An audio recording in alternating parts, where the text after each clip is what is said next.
GIT की smart class में आपका स्वागत है। आज की क्लास में हम लोग सीखेंगे एमएस एक्सेल 2007। एमएस एक्सेल 2007 के आज के अध्याय में सीखेंगे एमएस एक्सेल का परिचय और उसके कुछ बेसिक फीचर्स। तो सबसे पहले हम यहाँ पर देखेंगे कि एमएस एक्सेल को हम ओपन कैसे करते हैं। एमएस एक्सेल को ओपन करने का तरीका बहुत ही सिंपल है।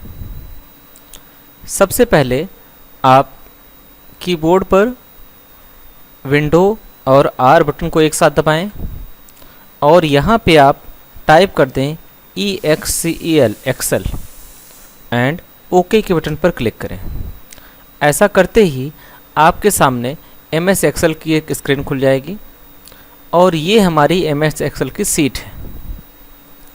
अब आइए सीट के बारे में कुछ समझते हैं।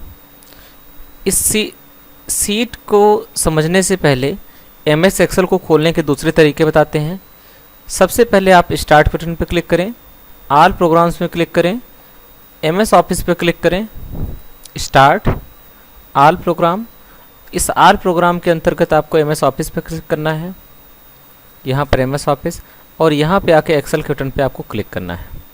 ऐसा करने से भी आप एमएस एक्सेल को ओपन कर सकते हैं। लेकिन अगर एमएस एक्सेल का उपयोग आपको बार बार करना है डेली रूटीन के काम में, तो मैं रिकमेंड करूँगा कि आप इसका शॉर्टकट की बना लीजिए। उसके लिए आपको एमएस एक्सेल पे क्लिक करना है और यहाँ एमएस एक्सेल के ऊपर राइट क्लिक करके सेंड टू डेस्कटॉप, ऐसा करते ही डेस्कटॉप पे इसका शॉर्टकट बन जाएगा। यहाँ पर देखें, और इस शॉर्टकट का इस्तेमाल करके जैसे इस शॉर्टकट पे डबल क्लिक करेंगे ये फाइल अपने आप आपकी ओपन हो जाएगी। या आप टास्क बार में भी इसका शॉर्टकट बना सकते हैं।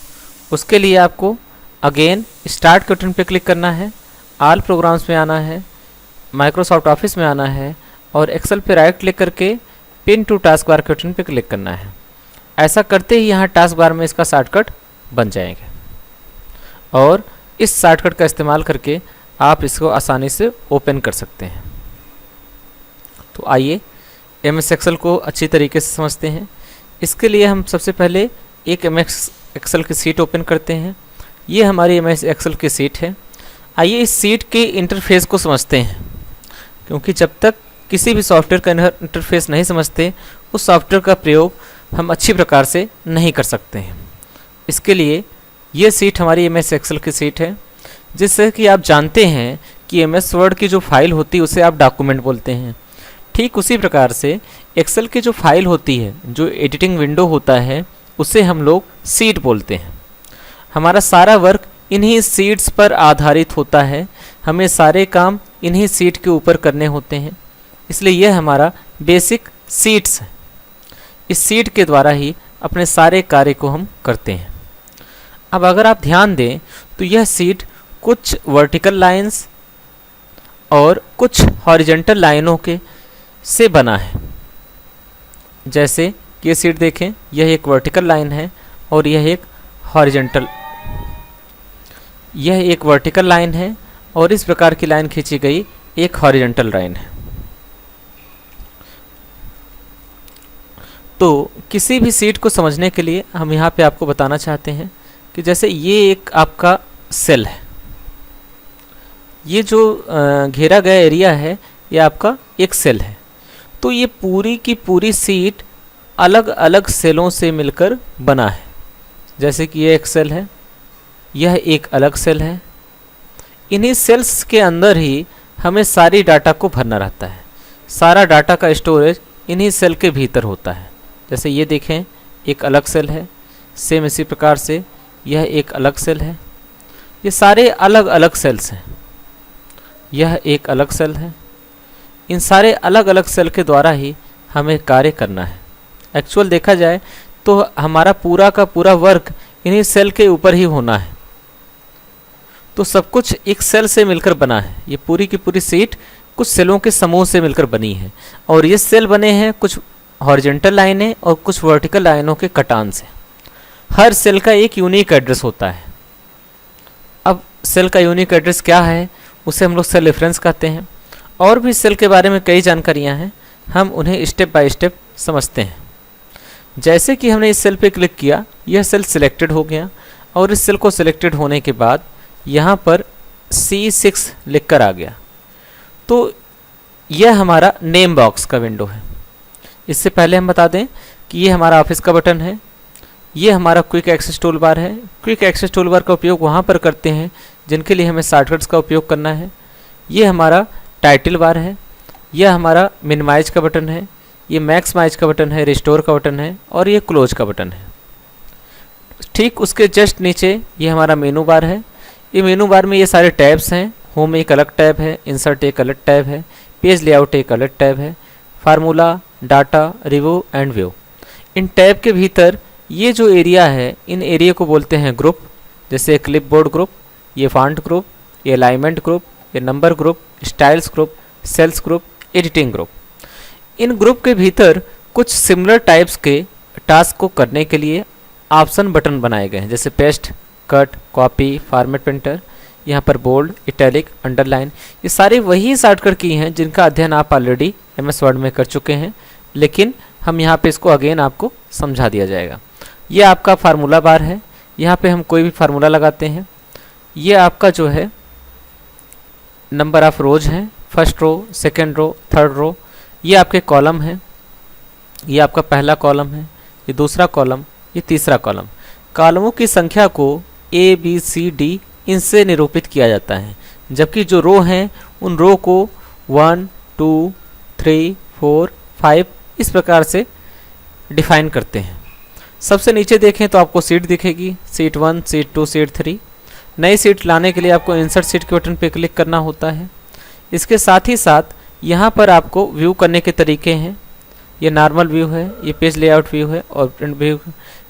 ठीक इसके नीचे ये आपके जूम के बटन हैं, स्लाइडर हैं। यहाँ पर आप चाहें तो जूम के लेवल को कम या ज़्यादा कर सकते हैं। ये आपका वर्टिकल स्क्रॉल बार और ये आपका हॉरिजॉन्टल स्क्रॉल बार। ठीक, और ये सारे आपके रो और कॉलम से मिलके ये बनी है हमारी पूरी की पूरी सीट।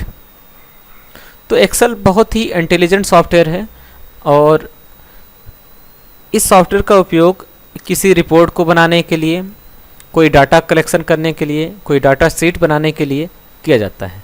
उदाहरण के लिए अगर हमें अपने यहाँ पढ़ने वाले सारे बच्चों की एक लिस्ट तैयार करनी है जिसमें उनके नाम हो, उनके कोर्स के नेम हो, फादर नेम हो, उनकी टोटल फ़ी है, पे की गई फ़ीस है, बैलेंस फ़ीस है, ये सारा रिकॉर्ड अगर रखना है तो एक्सेल बहुत ही अच्छी प्रकार से यहाँ पे करना होता है, क्योंकि यहाँ पर कोई आपको स्केल और पटरी की ज़रूरत नहीं कि आप लाइनें खींचे और उसको अरेंजमेंट करके रखिए। यहाँ आप सेलों में डाटा को बहुत ही अच्छी प्रकार से अरेंजमेंट करके रख सकते हैं। सबसे खास बात, इन सेलों के ऊपर आप कोई फार्मूला वगैरह भी बहुत ही आसानी से लगा सकते हैं। तो एक्सेल की शुरुआत करने से पहले एक्सेल के कुछ बहुत ही अच्छे फीचर्स को सीखते हैं और इस फीचर से आपको पता चल जाएगा कि एक्सेल कितना पावरफुल है और एक्सेल कितना एक्सीलेंट सॉफ्टवेयर है। तो आइए शुरुआत करते हैं। जैसे कि ये सेल है, इस सेल में हमने लिखा 1, नीचे के सेल में लिखा 2, फिर उसके बाद 3। इस प्रकार से हमें कुछ नंबर्स को काउंटिंग करनी है या यही समझ लीजिए गिनती लिखनी है। तो उसके लिए हमने 1, 2, 3 लिखकर जैसे ही हम माउस का पॉइंटर यहाँ लास्ट में लाएंगे, हमारा माउस का पॉइंटर एक छोटे से प्लस का रूप ले लेगा। इसके बाद लेफ्ट बटन को दबाकर जैसे ही हम इसको खींचेंगे, यह गिनतियाँ अपने आप लिखना शुरू कर देगा। इससे क्या पता चलता है कि हमें पूरी गिनती की लिखने की ज़रूरत नहीं है, बस आप शुरू के 3 डिजिट्स लिख दें और उसके बाद की चीज़ों को अपने आप पकड़ के ड्रैग करेंगे तो सब कुछ अपने आप लिखते हुए आ जाएंगे। ठीक उसी प्रकार से अगर आप यहाँ पे 2, 4, 6 लिखें, उसके बाद आप यहाँ से पकड़ लें और इसको पकड़ के ऐसे ड्रैग करें तो भी आप आसानी से इसको पकड़ के खींच सकते हैं और वो 2 की टेबल बना देगा। 2, 4, 6, 8, 10, 12 इस प्रकार से 2 की टेबल। तो आपको एक्सेल को बताना नहीं पड़ा कि ये आपको टेबल बनाना है या आपको गिनती लिखनी है, बस शुरू की आपने 3 डिजिट से ही वो समझ गया कि आगे की डिजिट क्या होगी। उदाहरण के लिए एक और एग्जांपल हम आपको दे रहे हैं। जैसे आपने लिखा 3, फिर 5, 7, तो ऑटोमेटिक समझ गया कि ये कोई टेबल नहीं है, ऐसी डिजिट लिखनी है जिसमें 2-2 का गैप है। आप इसको पकड़ कर ड्रैग करेंगे तो आप ध्यान दें तो ये केवल इन गैपों को लिखेगा। ठीक है, तो इस प्रकार से हमने इवन नंबर भी क्रिएट कर सकते हैं और यहाँ पे ऑड नंबर भी क्रिएट कर सकते हैं। मीन्स इसका उपयोग करके सम नंबर बना सकते हैं, विषम नंबर बना सकते हैं, ये सारे। इतना ही नहीं, ये वर्ड्स में भी काम करता है।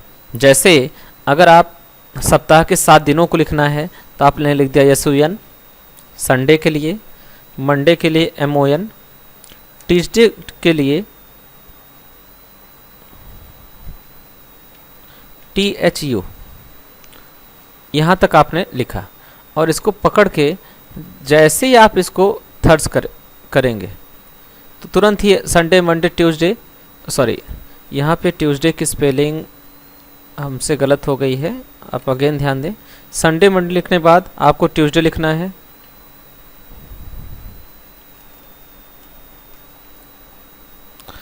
तो जैसे हमने संडे, मंडे और ट्यूसडे टाइप कर दिया, उसके बाद हमने 3 सेलों को सेलेक्ट कर लिया और यहाँ पे माउस के पॉइंटर को ले जाके जैसे ही हम इसको ड्रैग करेंगे तुरंत ही आप ध्यान दें कि सप्ताह के 7 दिनों को अपने आप लिख लेगा।